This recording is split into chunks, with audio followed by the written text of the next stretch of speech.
ដីស្រឡាញ់ធ្វើឲ្យជីវិតមានន័យក្នុងលោកី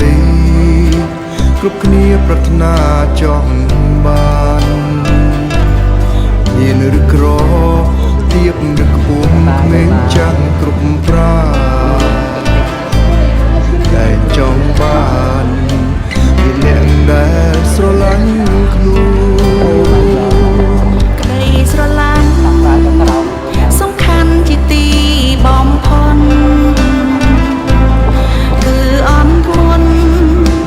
មិនរកប្រយោជន៍ផ្ទាល់ខ្លួនមិនឆាំខឹងមិនប្រកាន់តួពីបងប្អូនបនទៀបខ្លួនដោយមានបេះដូងអាំងភ័យក្តីស្រឡាញ់មិនប្រព្រឹត្តបែបមិនគួរសមានចិត្តធំធ្វើបាបដល់អ្នកដទៃមិនត្រេកអរសប្បាយនឹងការទឹកចិត្តអ្វីទើបមានន័យពិតជាសេចក្តីស្រឡាញ់